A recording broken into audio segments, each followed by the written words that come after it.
Greg Dolman is a attorney by trade, okay, turned sport agent, okay, into football coach, okay, and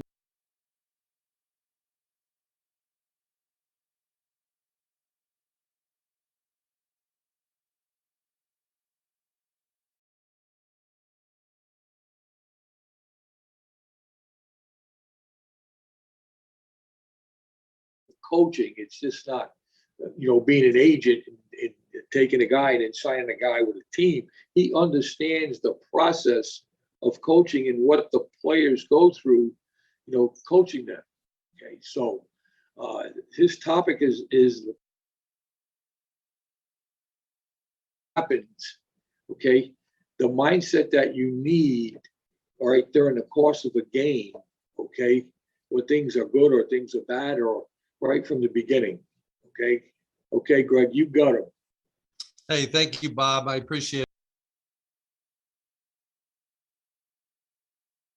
A lot of you guys probably know many of the components of Pro Mindset already, but there's some assembly required in this concept of Pro Mindset. And in representing NFL players for more, the difference between the guys that get drafted in the first round that make it and the ones that don't, and possibly more importantly, is the guys that get drafted late or don't get drafted at all that make it for 10 years. And so what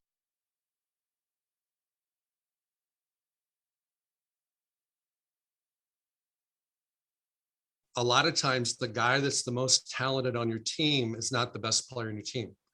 And as offensive line coaches, it stands the reason that you're going to put your best athlete at left tackle, but he may not be your best player. And it's frustrating for coaches sometimes. Your best player.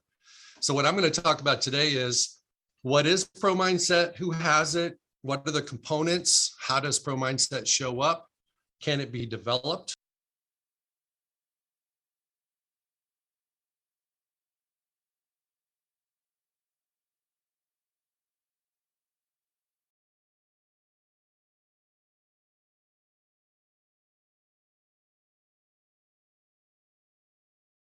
On pass pro, run game, whatever it might be. I'm going to talk today about how can you train. And one of the things I'd like to do is start out with an example or a story of one of my clients. He actually was a 0-star that went to the NFL and had a lot of zero.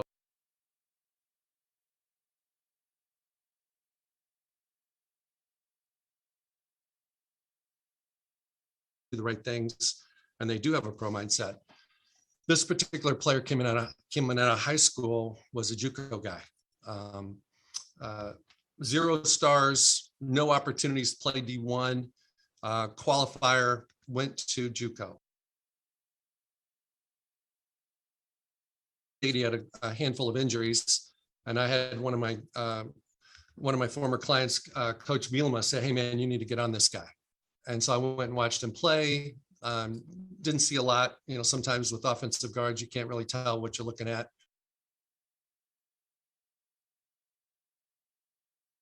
Starting 7 games as a rookie, won a Super Bowl with the Colts, played with the likes of Jeff Saturday, Reggie Wayne, Marvin Harrison, Jeff Saturday, guys like that. And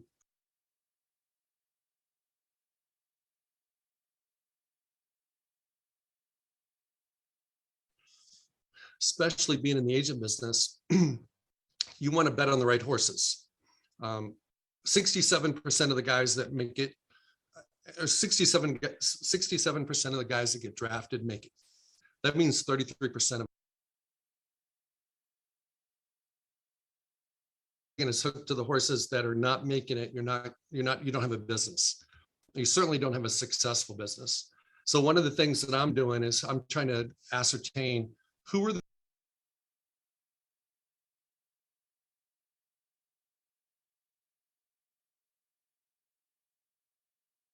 is that, and doing that, hang on one second here, it's not going. Get a little technical difficulty here. Just hang with me. Bottom line is I'm looking for players that have certain attributes. And so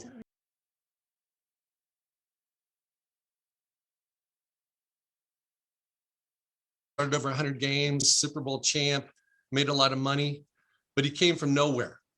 And I talked to NFL scouts when he came out, and I only had 2 teams that really realized who he was. He was somewhat of a reject on a lot of teams' boards, but he had what it took. He had something special. And so one of the things I've done with Pro Mindset is, in addition to what I said before, the player with the most talent is not always the guy that's the best player. So that begs the question, why do some first rounders bust, and why do some guys that don't even get drafted become Pro Bowlers? There's a simple formula. You know, talent, the simple math is talent plus work. A lot of times that's a ceiling in performance for an athlete. But the Pro Mindset math is you add in the Pro Mindset. And that allows players to play above expectations. So as a coach, sometimes it's perplexing when you're looking at trying. It's not your best 5 athletes. Sometimes you've got a guy at offense, maybe a center, maybe have tremendous leadership, gets everybody on the same page, can make all the calls, got a great connection with his quarterback.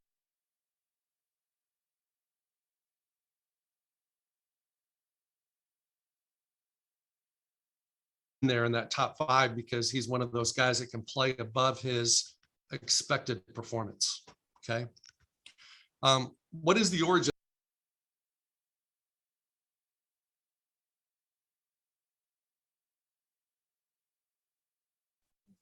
Approximately 250 people, haven't posted all the interviews. And so what I've done is I've decoded greatness and basically reverse engineered what is a pro mindset through talking to GMs, talking to coaches and former coaches, talking to players and former players. What's happened is there's an embodiment of 6 things, 6 components, 6 traits, 6 concepts that if you have those, you can play above your expected performance. If you don't have one of those, it's okay. It's just a matter of time before they find out, the coaches find out, and that player's on his way out the door. Generally for first rounders, a lot of those guys are the starting left tackles in the NFL. A lot of the other positions, especially the interior positions, are sprinkled with a lot of guys that are drafted on day 3 and don't even get drafted at all. But the first rounders get a year. Sometimes they get a second redshirt year. Front offices obviously don't want to admit they made a mistake when they bring a guy in as a first rounder and he can't play. Can't learn the playbook, can't be on time. He just doesn't have the makeup that you need to have to be an NFL player. And so coaches, they do their best to coach them up, but sometimes the player's hopeless and helpless. So my recommendation for coaches is let's not bring those guys in the door. Let's not draft those guys. Let's not, as an agent, you don't want to sign those guys. Okay. So when you reverse engineer an NFL player and you're decoding greatness, these are the typical attributes that scouts have used for years. Coaches do the same thing. There's physical traits and there's mental traits. The physical traits are height, weight, speed for offensive linemen, arm length, twitchiness, athleticism, foot quicks, prototypical size, fit for position.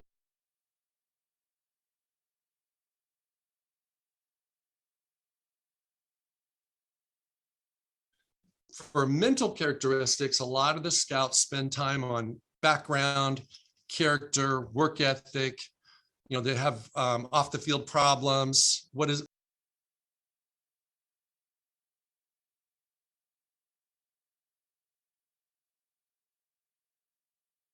these attributes and with these measurables that scouts look at? Many players, in fact, probably at least 33% of them, perhaps more than that, fall through the cracks.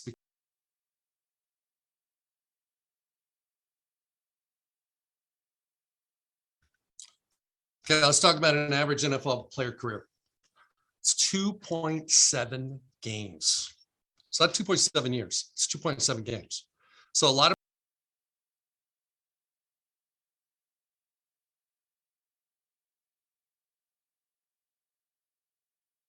don't dress, or they dress and they don't get in a game. So Tom Brady skewed this whole average because he's played so many years, but for the most part, a lot of guys don't play. They start in the 90s.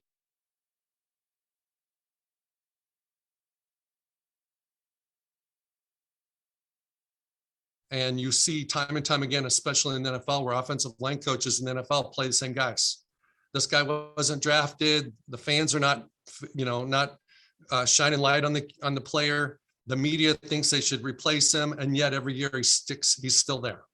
And it's because he's earned the trust of his offensive line coach. Okay. So basically what I want to talk about here is, what does a top round draft pick look like? And then what is a late rounder undrafted guy look like? And what's the difference? The difference is always physical traits. Nobody can get inside anybody else's mind.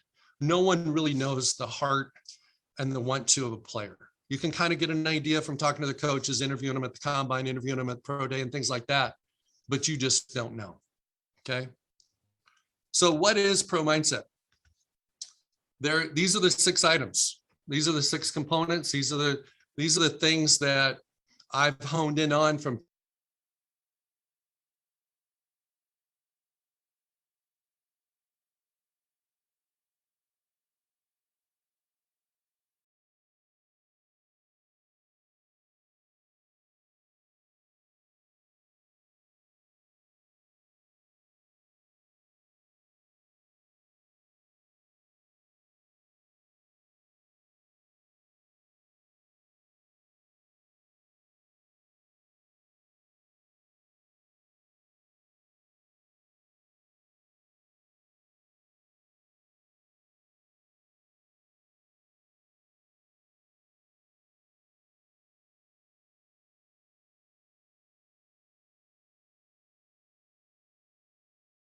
other interests.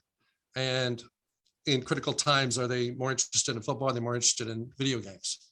They're more interested in rap music. They're more interested in girls or whatever it might be. Next one is motivational depth chart. The depth chart is the best motivator. You can't get a second contract without being a starter. You can't make the 53 without being in the top 44 on the 2 deep depth chart.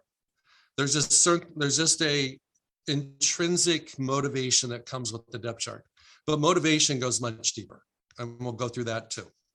The next one is construction zone. That is exactly what it sounds.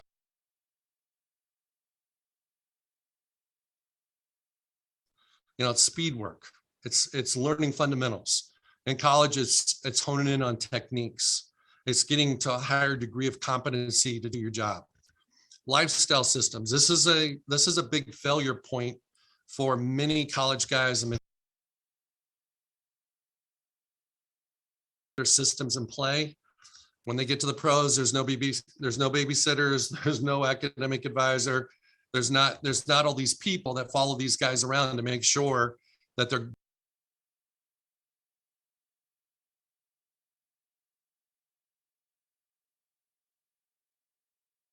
readiness.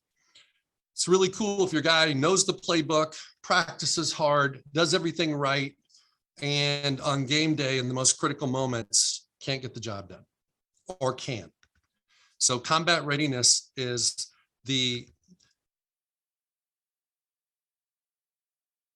when you need to be your best, you're your best.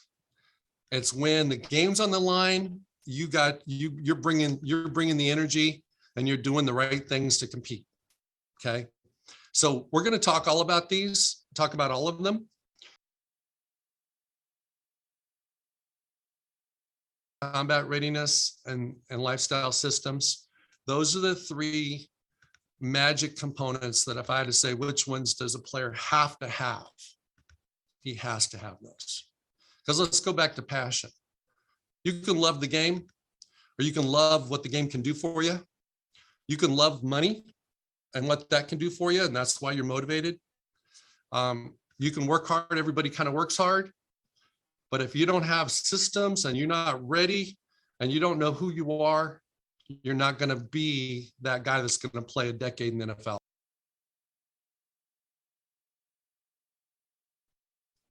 So let's jump into the identity box. There's the ABCT.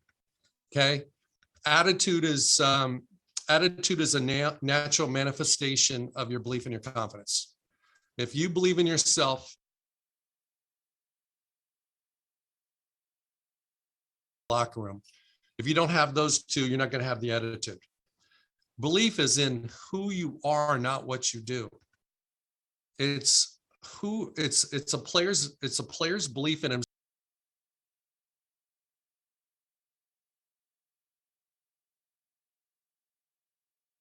Confidence is in what you do. It's how proficient you feel about what you do. It's the expectations that coaches have for a player. How does he feel like he measures up in terms of doing his job? And the last one is trust. Coaches, when they play players they don't trust.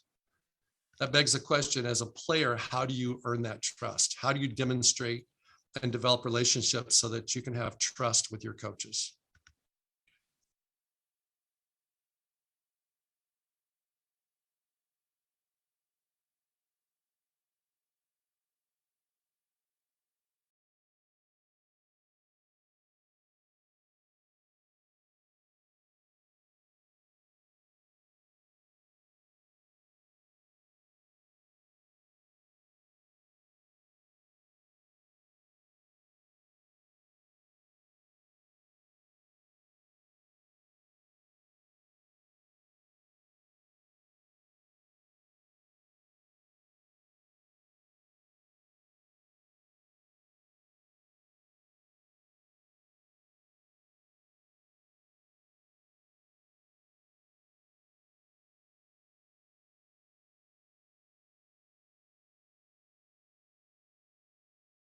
Something else is on your brain. So you want players that have football on the brain. And 5 stars, there's guys that are high draft picks in the NFL that are frauds. They're only there because of what God gave them. They've got length, they've got strength, they've got size, they've got speed, but they don't have to them athletically, they're going to get beat out. Next one, next pro mindset component is motivation. You got to know why you do what you do. When I've been developing relationships with them, I want to know most players are either doing it because they want to please people, or they're doing it because they want to prove people wrong. And both of those are great motivators. Positive and negative are both.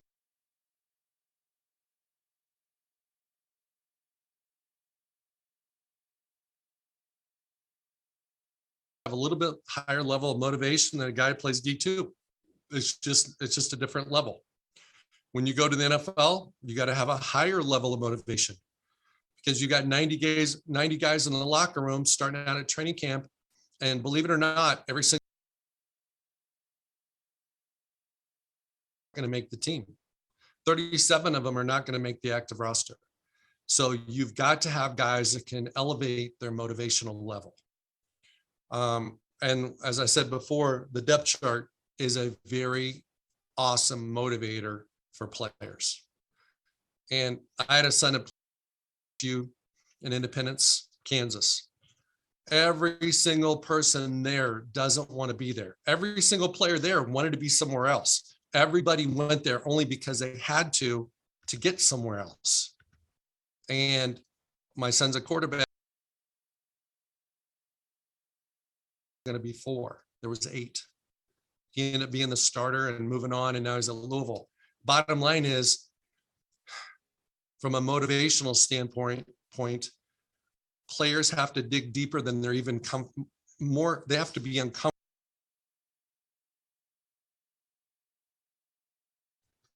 I'm going to share a story about Marion Barber, one of my clients with the Cowboys back in the day. Marion was a 4th-round rookie out of Minnesota. And he was playing for Parcells down with the Cowboys. And I didn't know how things were going. And Marion called me and said, hey, I've got a foot problem. I said, what's the foot? What's the issue? He said, well, I could play, but it just seems like it's getting worse and worse every day. And so I called the front office to find out, hey, is this guy going to make the 53? Is he on the bubble? Is he on the outside looking in? They said, hey, Parcells doesn't trust him. He doesn't have good ball security, doesn't think he's tough. If he doesn't and be 3 up, and I tell him the truth. I say, hey, dude, you got to play. If you can play, you got to play. So he played the Seahawks that next week, and he ended up carrying the ball. He comes in with about 3 minutes to go in the 3rd quarter.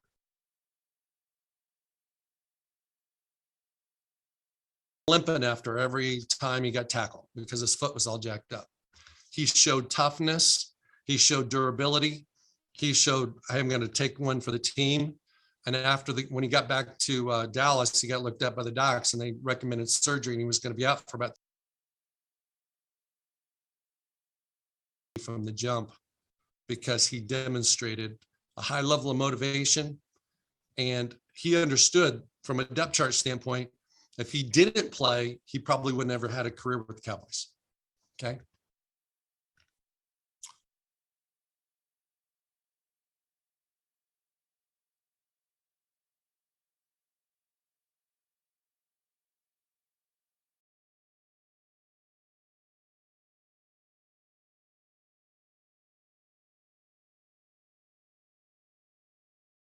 Camps during spring ball, it's during game week during the season. Guys have to put in the work. This is the grind zone. This is the thing where if you don't love the game, it's going to show up.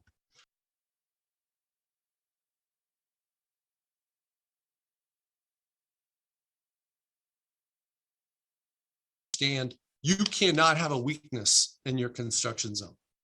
And I have an assessment for determining whether where a player's weaknesses are among these 6 pro mindset components. You don't want a player that has an issue with the construction zone. Lifestyle systems. These are the daily habits. It's your schedule. It's your pit crew. Just like in NASCAR, they've got pit crews. You know, you go around the track a bunch of times and you get tire changed, you get gassed up.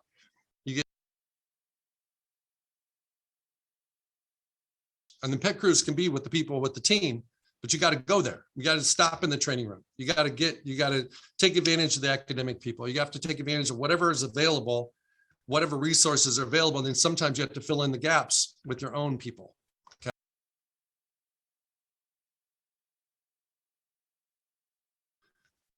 Players get off track because sometimes their circle is too big. They're listening to too many people. So what I recommend for players is figure out who's going to be in your club and who's not, and make sure that the people are for you. Circle. And with the lifestyle systems is where players develop growth and consistency, which also spills over to trust on their identity with their coaches. Okay. So when I talk about lifestyle systems,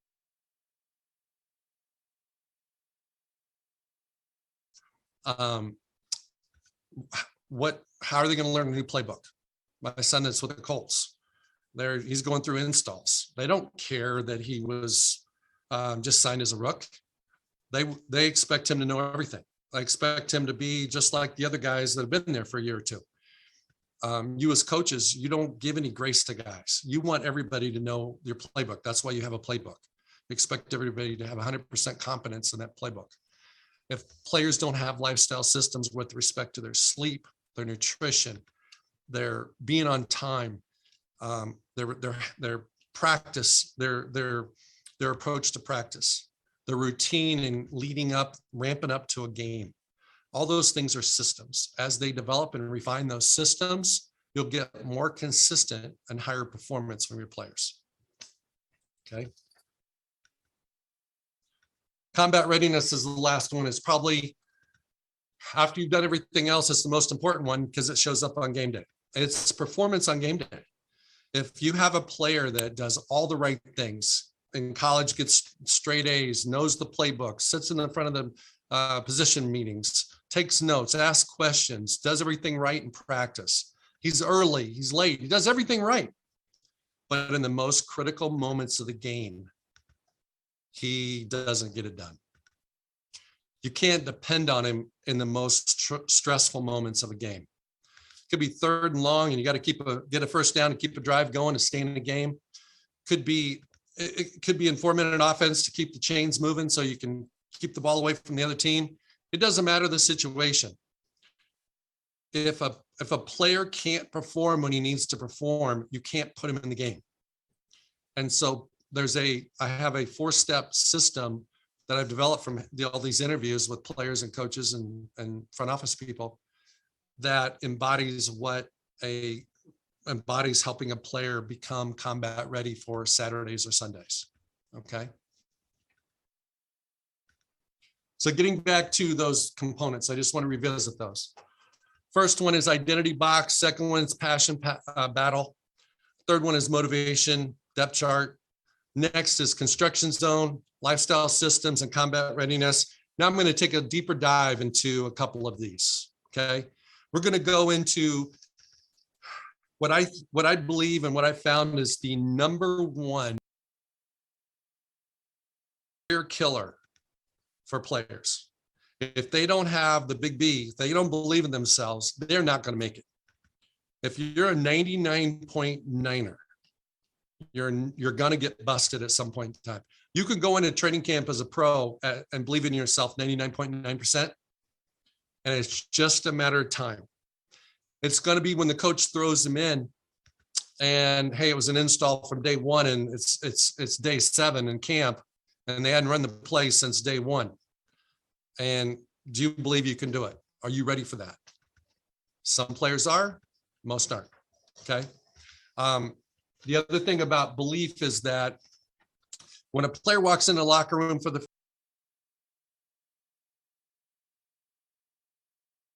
coaches, his teammates, and his opponents will reflect his belief. So if a player has 100% belief, has no doubts, everybody else will have no doubts, unless he gives them a reason to be doubted. Okay. So going back to belief, it's about who you are, not what you do. Okay.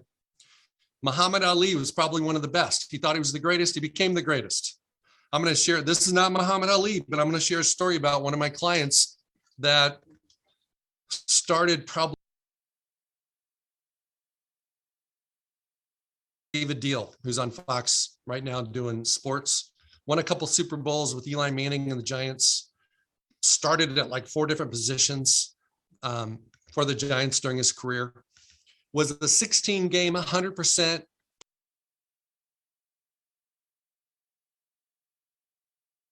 the 5th round of the University of Illinois. And I talked to David probably 2 to 3 weeks into OTAs his rookie year, just checking in on him and finding out who he's talking to and who he's hanging with and, who he's connected with. And he's like, well, I'm really tight with Tiki Barber's house last weekend. I'm like, oh, that's cool. And then he's like, hey, I was like, how you getting around? He's like, well, Strahan's let me drive one of his extra vehicles until I can afford to buy one myself, because David was a 5th rounder. So here he's got that players for the Giants back in that time. And here's my guy, a 5th rounder out of the University of Illinois. That's one of the guys. Well, it didn't surprise me based upon that start that he was the starting left every game, as I said, played 100% of the plays as a rook, played 100% of the plays like 6 or 7 times during his career. His nickname in college was Hollywood. David Deal had belief on steroids. He had belief beyond his circumstances. He had more belief than he should have had, but it turned out being manifested into an unbelievable career with lots of money and great opportunities post NFL. So the thing I can tell you is that just by believing doesn't make a player, but without that, you don't want that player on the field. You don't want that player in your locker room. So it's critical that you find Hollywood type players. I'm talking about bigger, they believe. It's so much easier to tell a guy, hey man, cool it, than it is to build a guy up. It's easier to knock him down than it is to build him up. And it's a lot easier problem to have when you got a player that believes too much.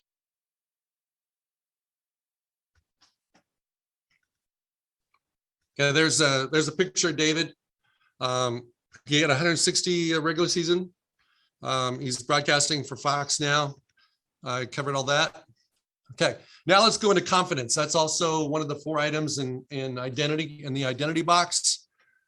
When you look at confidence, there's confidence builders, there's confidence busters or killers, there's confidence testers. Again, confidence is not about who you are, that's belief. It's about what you do. Tiger Woods has never had an issue with who he is. I was watching him on the tee off this morning at the PGA. Tiger has tremendous belief, but he struggles from time to time on his confidence. But it's not in who he is, it's in what he can do based upon some of the challenges that he's had as he's gotten older and gotten injured. So we're going to cover those, okay? Let's go with the builders first. How do you build confidence? That's a great question. Here are 4 ways. And obviously this doesn't apply to high school because you don't have media recognition in high school, but successful performance, small successes, great stacking reps, one at a time in practice and one-on-ones and for offensive linemen. Coaches' feedback. You got the mic. You're standing in front of the room in the offensive or not. Media recognition comes in the NFL. If you're balling out, they're going to notice it, and that's their job to report it. And then depending on the position a player plays, just positive statistics. Like even for offensive linemen, not jumping off sides, not missing blocks, not giving up sacks. Those are things that build confidence. Okay. Now let's look at the busters and the killers. Some of the opposite stuff, poor performance, coaches calling guys out, media blame, negative statistics, and probably the most self-imposed confidence player comparing himself to somebody else. Not a good idea. If you can get all your players to play to the best of their God-given ability, that's all you can do. They can't compare themselves to somebody else. Can't compare themselves to the opponent they're playing. That's a killer, okay? Let's talk about testers. When a player's matched up against somebody better, whether it's in practice and you're, a rookie offensive lineman is is blocking and going one-on-one against Aaron Donald, some perennial Pro Bowler. Can a guy have confidence after getting his butt whipped against a player like that? In critical game situations, you guys make your money, coaches get new jobs, players get second contracts based upon making big plays in critical pressure situations. Those are confidence testers. Everybody in the audience here has players that they can think of or themselves when they played, or when they didn't make the play, when they had the opportunity to make the play and it took a dent on their confidence, okay? Another confidence tester, especially for young players, is unexpected play time. Thinking you're going to be on the bench. First week, guy in front of you goes down. You don't get any warning. You're going in. It's mid-series. That's going to test their confidence. Same thing for rookies in the NFL. Not expecting they may be third string going into the preseason game, and the second string guy pulls a hammy in warmups. And coach comes, taps you on the shoulder and says, "Hey, you're starting. You're starting." The game starts in 10 minutes, and you thought you were not playing until the second half. Okay, so those are confidence testers. Now let's go to trust. So this is all within the framework of the identity box. We got the A, B, C, and now T, trust. Coaches don't play players they don't trust. You guys know that. So that begs the question, how do players build trust? Through consistency, reliability, durability, availability, being on time, staying late, asking questions, passing the tests. When you guys give out tests, on the game plan every week, when you pass out tests during training camp and during the fall camp about whatever install you just had on protections or fronts or whatever it might be, that builds trust. Players typically don't know how to develop relationships with coaches. And a lot of times coaches don't have time to build relationships with players. But it's one of the missing elements for having great chemistry is to have the coach-player relationship tight so that there's trust. And sometimes you can even look at a player and he knows what you mean. You don't have to use words. That's when you know you have trust, okay? Players don't play without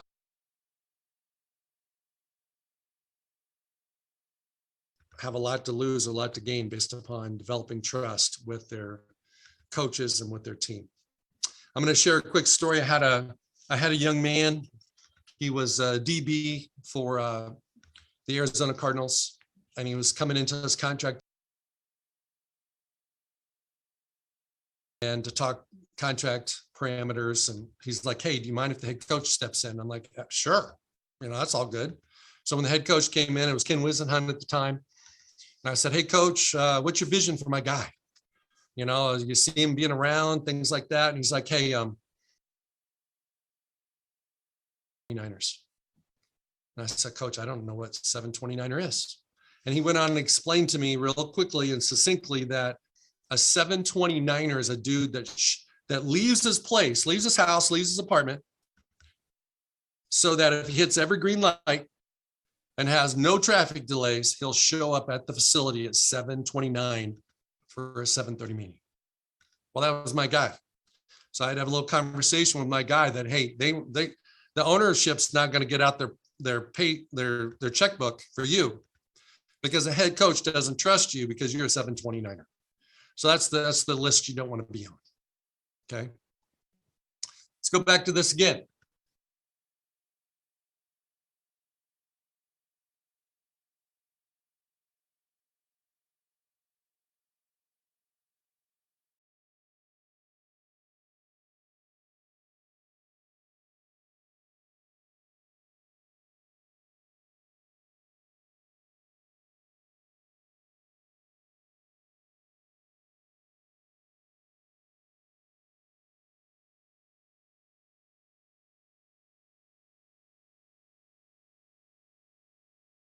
Head with you being successful regardless of the circumstances in the game, and you have to be in the moment. So I'm going to go through those 4 because if a player has awesome belief, great confidence, he works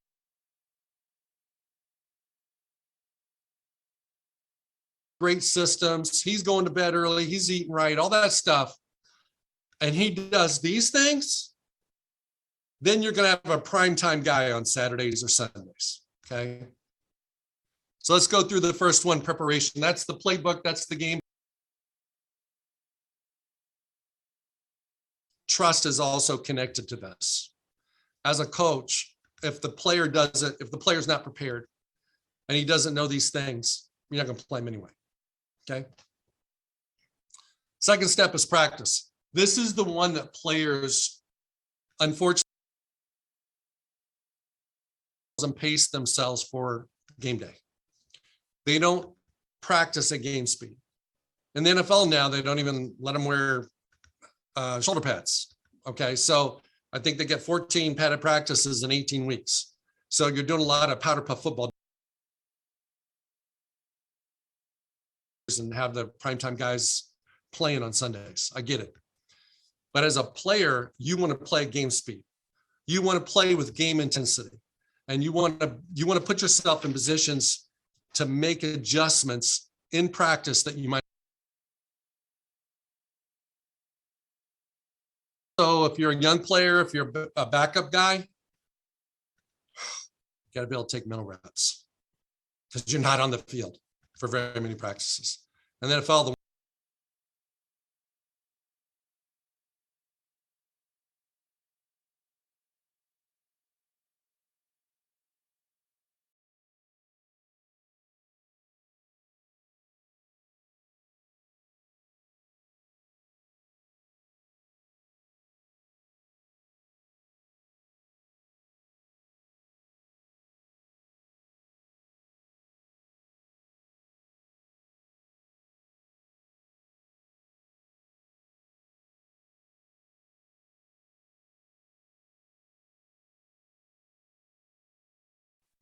you are the guy that's playing in every play, in every situation. So if you're an offensive lineman and you're a guard and you're a starting guard and the left tackle goes down, the coach kicks you out, you got to be ready for that. You got to have, and you're going against one of the Bosa brothers. You have to be prepared for that before the game. You can't wait until the second quarter when it happens to all of a sudden get ready. That's already got to be on your menu of preparation before you get to the stadium on game day. One of my recommendations, people call this visualization, but it's really, and I do this in my golf game, and I'm not the best golfer, but I do pretty well because I visualize myself playing every shot. Sometimes I visualize too many shots, but visualize myself before I play the course. Players need to do that. And it's not like 5 minutes before the game. They need, they need to start 3 days before the game. They need to start visualizing themselves being successful every rep and every play and every situation so that on game day, it's no surprise. You want your players to play the game before the game starts. You want them to win the reps before they play a rep. And that's because they've done it in their minds. Okay. Combat readiness is being in the moment. Stealing a concept I learned from Bob Wiley 10 years ago when he came to Colorado Springs and helped me coach a 7th, 8th grade team for a day or two.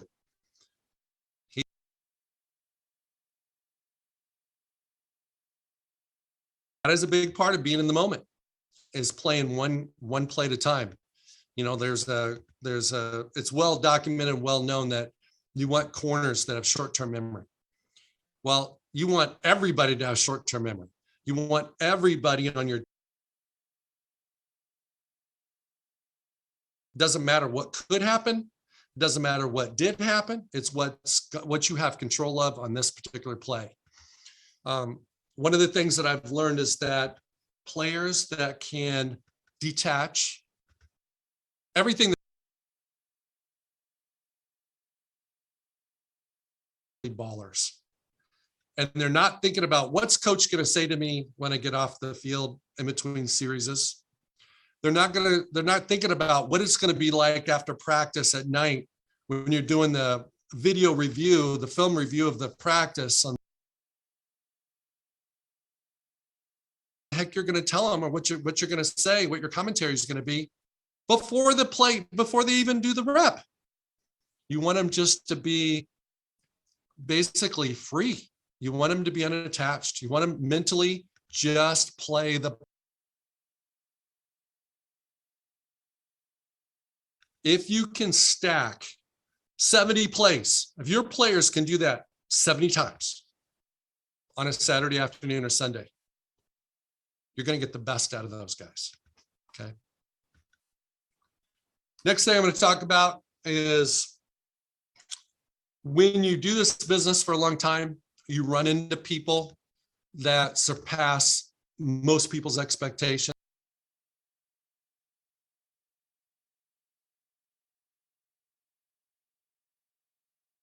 Fortunately, he was with the Patriots, won a couple Super Bowls, was a team captain a handful of times, like 5 times. Here's Rob's story. And I got to share this with you because that man, okay? He was a 0 star out of high school. All right. He went to JUCO in Joliet, and lived with his parents. Worked at the steel factory during the summer, lifted weights, got better. Went to Purdue. Wasn't even a starter at Purdue. He was behind two studs, a defensive end at Purdue. Sean Payton and those guys. Made it. Rookie year. Third preseason or third regular season game running down on kickoffs towards ACL. Spent the year on IR. So Rob, in his first 3 seasons in the NFL, it was a struggle. He persevered. Okay. I think he played in like 4 games his first 3 years, and 3 of them were his rookie year. So he comes back his year 2, makes the team, makes the 53. Great accomplishment after coming off IR, coming off ACL. And the Saints were playing in Indianapolis on that opening Thursday night game in the NFL against Peyton Manning and the Colts. Sides of the field. And I get a call about 2:00 in the afternoon from the GM saying, hey, they were cutting Rob. Game day. Well, Robbie, being from Chicago, Joliet, had about 25 or 30 family members driving down to the game. So not an ideal situation for a player, not something I was expecting, but this is the NFL and stuff like that happens all the time. So I found out years later that Rob texted his sister to tell her that he got cut, and that his sister was in the back seat with Rob's parents and didn't tell his dad or her dad that Rob got cut until he pulled over to a rest stop.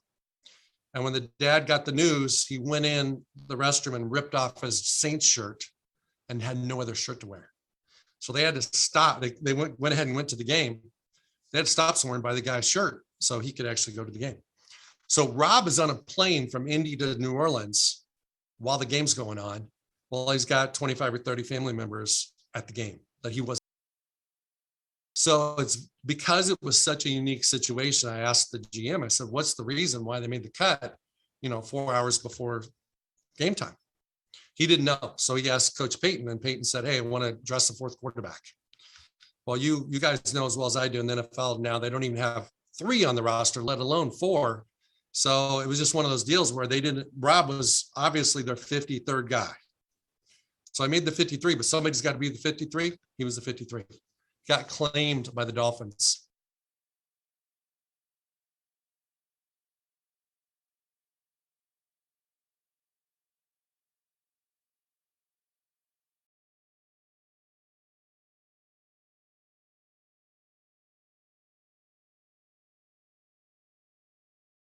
Tell my guys, go in and talk to the coaches and ask them what you need to do to get better. So he asked Coach Cameron, what can I do to get better?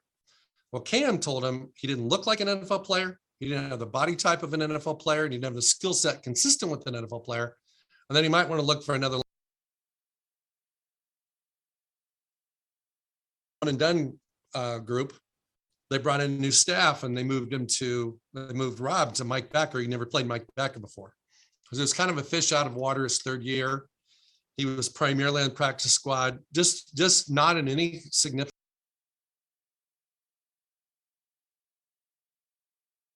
season for 1 game. And he got to run down on 3 kickoffs. And so they called me on Monday and said they were cutting him.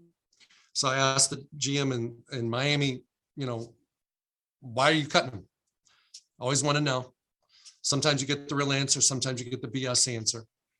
They said he hadn't shown enough.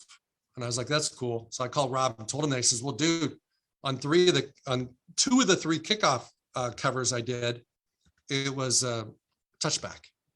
So that was just one of those things where, hey, they threw him out there, didn't want him.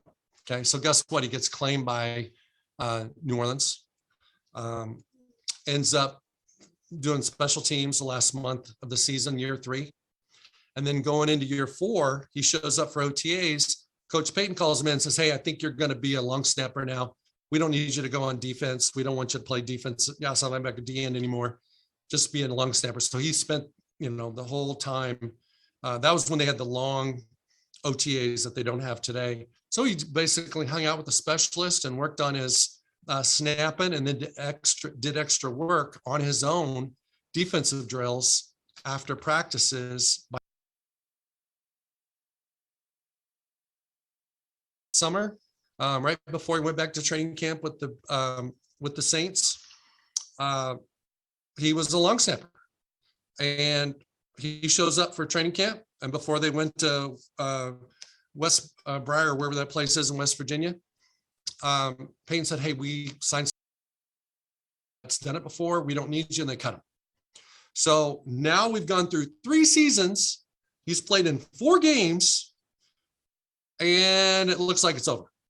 And about 4 days later, Belichick called and said, "Hey, is he in shape? Is he ready to go?" And the rest is history. He ends up making a lot of money, having a lot of success. He was a good fit in that organization. But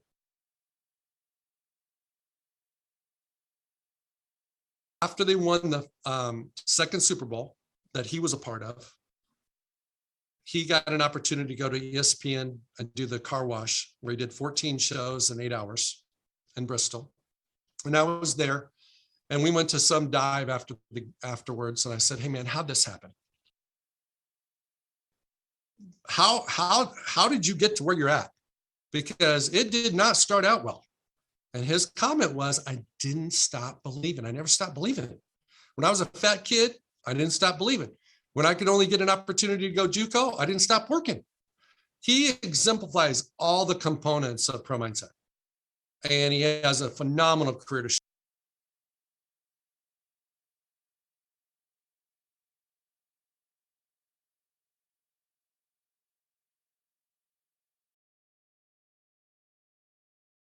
Components. First one is a diagnosis or an assessment, and the second one is a reset. So I don't know if any of you coaches are interested. You may be, you may not be, but if you're ever interested, I'm sure you can go through Bob and figure out how to get a hold of me. What I'd like to do is kind of open this up for Q&A. Bob, you there?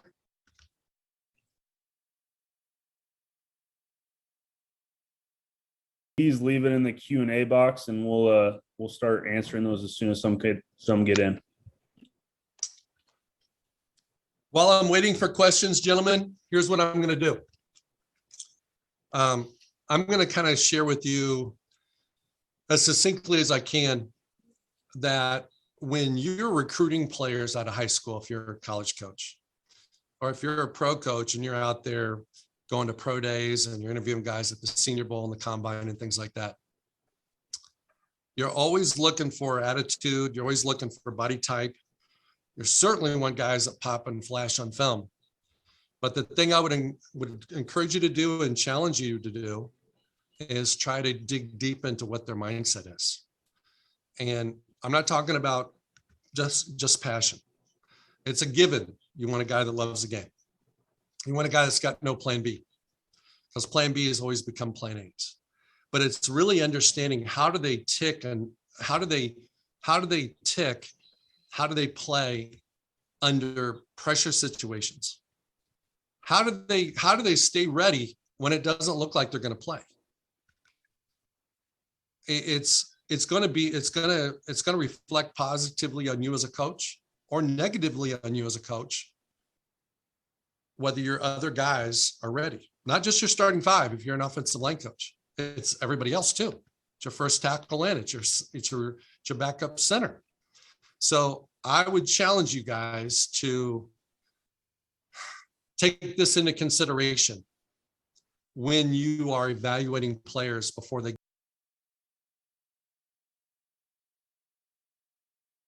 have a pro mindset.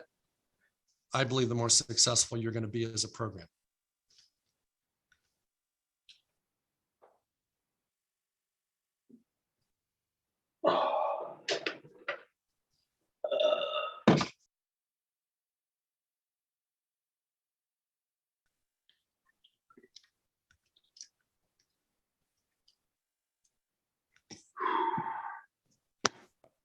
One second. All right. We got a question here. I work a lot with youth players from 12 years old recruited by colleges. I think the best way to get recruited by colleges is put them in a position where they can make the most impact on a game. because game film still, it's like cash, it's king. We have going on right now, you can get that out to coaches. The question is, does a film deserve a scholarship? Does the performance merit a scholarship?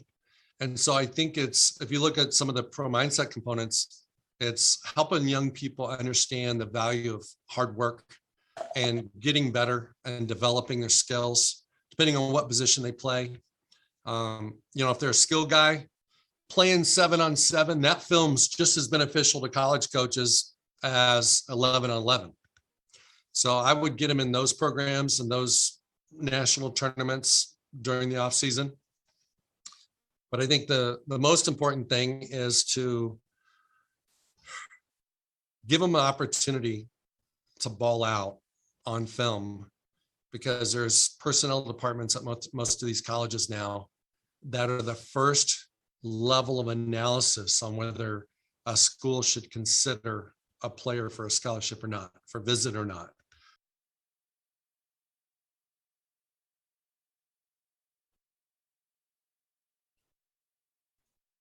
All right. Coach Wiley, you there?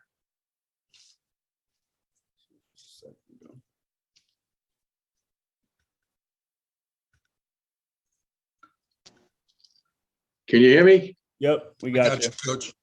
Okay. Hey, great job. I mean, people that are,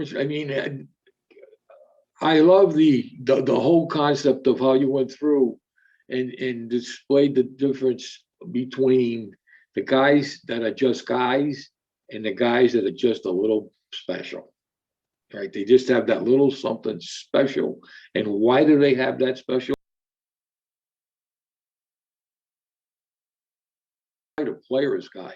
This doesn't only apply. I mean, when I went through and I look at the bios of some of the guys that have spoken at the clinic, or some of the coaches that are now in the National Football League, okay, and you watch where they came from and what they did, okay, and the persistence and the tenacity and stuff that they had to have to get there. I mean, I'll just use myself as an example, okay, and I hate to do this, but I coached Pop Warner football. That's where I started. I wasn't a former player and somebody gave a job to, okay. I coached Pop Warner football. I coached junior high school football. I coached high school football for a number of years.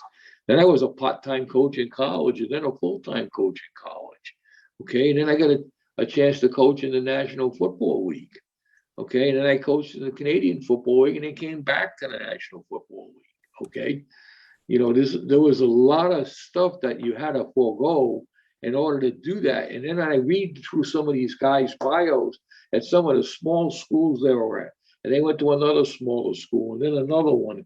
And then they decided they were going to become a GA at a bigger program that was going to help them get into another. Matter of fact, Cody Kennedy, the kid that spoke last night, when I was going through his bio, I was looking at it, I said, oh my God, right? The kid just kept on working at it. And now he's the offensive line coach. I mean, he went from some small schools, became a GA at Georgia, okay, ended up meeting Sammy Pittman, right? Sammy goes and becomes the head coach at Arkansas, and now the guy is the offensive line coach at University of Arkansas. And